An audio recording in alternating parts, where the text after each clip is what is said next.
Hello, welcome back to my channel. My name is Emily. I'm the Crazy Flippin' Mom, and today we're talking about FBA, WFS, merchant fulfilling. And if you're new to my channel or you're new to selling, this may be a little bit confusing, but I assure you it's not. And I'm talking about Walmart, selling on Walmart and selling on Amazon. Let's start selling on Walmart. When you decide to open a seller account, you can fulfill orders to customers two ways.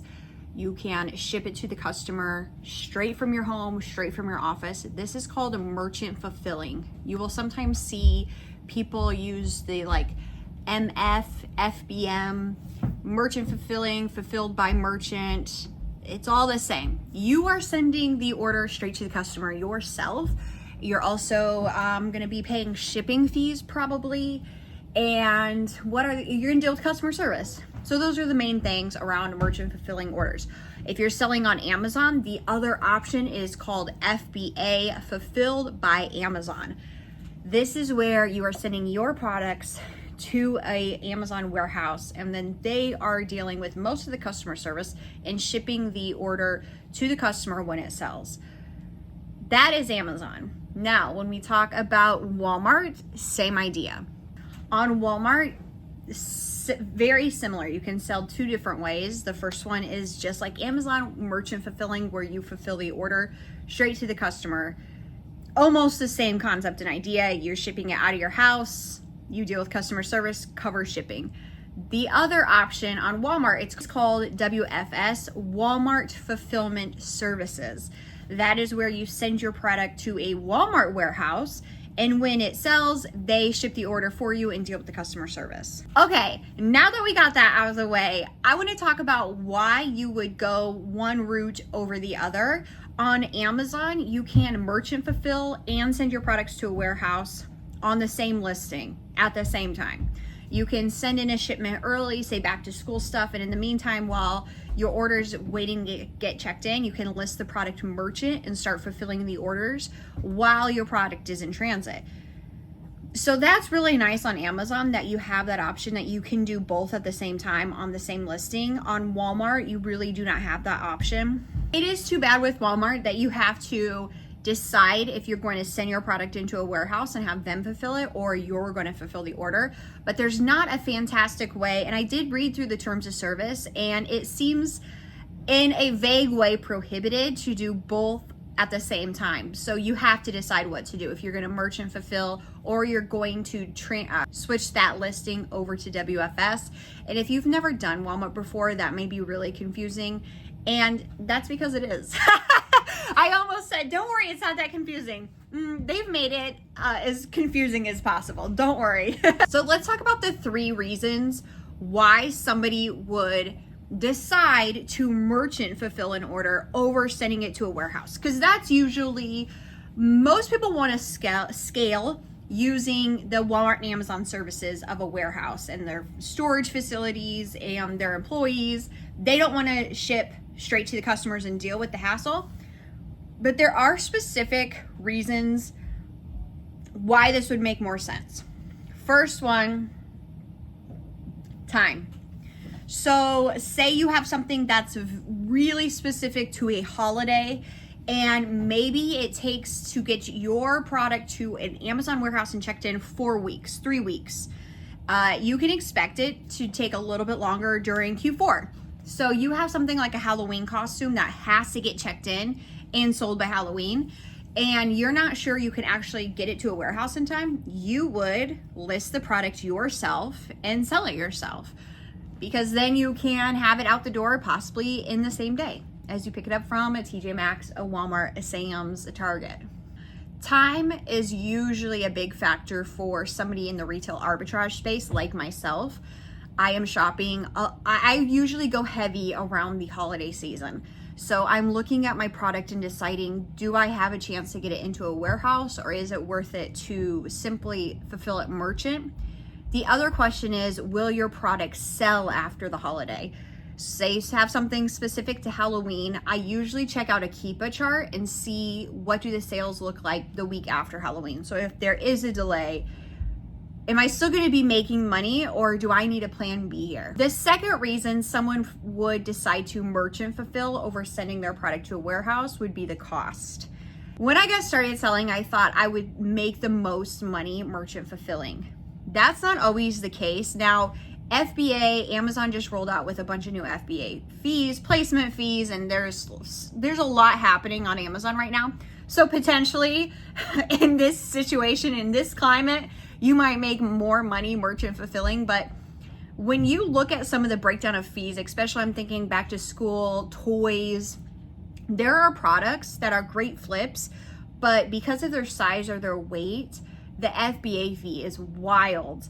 I have one product right now that I have to price up $5 to $6 over what I can sell at merchant to break even because of the fees, because of the weight of my product. So cost plays into what option is best for you. And you know, when you jump into scaling, when you jump into wholesale, sometimes it's not just about the cost. Sometimes it's about the ease. Sometimes it's about I can buy more and maybe I'm paying more, but I'm going to buy pallets instead of having to drive around to Walmart. There's a lot of questions that play into which option.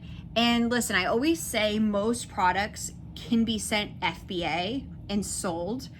Not all products can be sold merchant.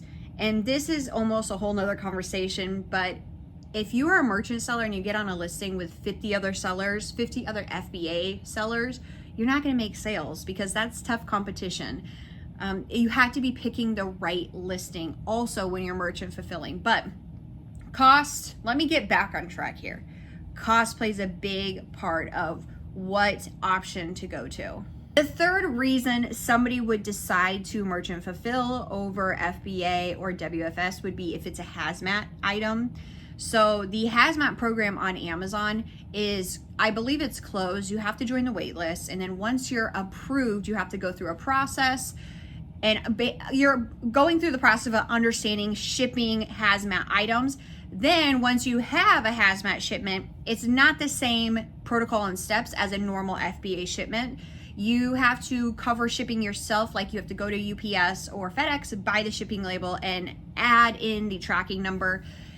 You can only send in so much hazmat to the warehouse. It's a specific warehouse that's going to accept your hazmat product. So there's more involved with hazmat. It's maybe a little bit harder to scale. And so a lot of times you'll find the chlorine and the spray paint and things with batteries, makeup, hairsprays. There will be more merchant sellers on those listings because maybe that seller is not in the hazmat program and simply cannot send it into a warehouse. So I think those are the top 3 reasons I find myself merchant fulfilling orders. If you're a brand new seller, I loved merchant fulfilling, and I still do when I got started, especially because it was probably the lowest risk way to go about Amazon because I had control over my product. I would list one, and if it sold, let's list another one. Okay, I can test out on multiple listings to see which one is going to sell the best. I could talk to the customers. I could handle my own shipping. If there was a return or an issue, I'm involved. Now, you can imagine how there are lots of cons with that as well, but as somebody starting out with a low budget, merchant was the best fit for somebody like me because I could get into a low risk and test it out without actually sending product to a warehouse. Because once you send it out the door to a warehouse, it's out of your control. Probably won't see that product again. And you do have some say over what happens, right? The price it's sold at, but there's a lot that can go wrong in the meantime. And I'm not pushing you away from one of these options or another. I think both have their place, and I heavily rely on both, on Walmart and Amazon. So that's just my take. Now, Walmart, a lot of these reasons apply to Walmart as well. I am new on the WFS side of Walmart. I've been selling WFS for like 3 months now. Really interesting, and I'm still learning the fees, the fee structure, how they handle returns, and I think I talk about that on other videos. So I've been an Amazon seller forever, so I feel like I have much better grasp on talking about Amazon. I also wanted to show you Nepeto's new extension they just rolled out with. You can see it over here on the right side of the screen. This is free. You just have to have a Nepeto account. and I just simply push the button up here and it populates. And I like a lot of these features. Number one, I love a good free calculator for Amazon and Walmart.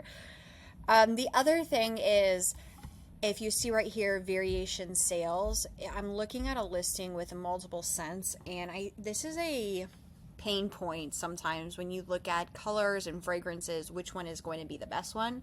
So I like that they have that broken out here, where this flavor is this scent, lilac and white tea, is what you're looking at as far as the sales velocity. I think that's a win. That's a win right there. So you can put your cost in, you see the sales rank. So say I get this for $6, and I'm just going to put, I'm not actually selling this, but you can get an idea of what it looks like. Your breakdown would be $8.57 in profit, your margin, your break-even price. Oh, and we didn't even talk about the IP issues. So it's going to give you an alert if there's IP issues, although let me just say that Native brand is not a safe one to sell. So that's not actually the best. I know IP alerts are always a little bit, where are they getting this information? But Native, they will come after you. So let's keep going. It's going to pull the Keepa graph here. The offer counts. See, this is the calculator. So, and I also, this is what I actually like, when you can put in here, you're going to place a big order and you can see that breakdown. Love that sort of thing. So let's flip it over to merchant. And it gives you more options than merchant. Then it's going to show you the other sellers, and you see Native deodorant is on the listing. They have 1,000 in stock. That's another great feature, is it shows you how much the other sellers have in stock. And you can see who's winning the buy box here. Native. And let's go back to this Keepa chart. It's not the graph I need to show IP claims, but I'm interested to see if there's any. So also reverse sourcing. This is a really cool feature. So obviously not this exact product, but think of other products that you have found and you're wondering, where else can I find it? It's going to pull them all and show you. Love that. You can download it for free. I'm going to put the link below and you can start using this today. I mean, why not? Right? Okay, let's check out Keepa though on this listing. I just want the new offer counts. And let's look at the all. So we started out with just one seller, Native. Then it went to 2 sellers. Now we're back down to 1. Then it jumped up back down to 2. Now it's at 7. Then it went to 7 in May. And back down to 4. Maybe they are not sending IP claims. I thought that this brand did.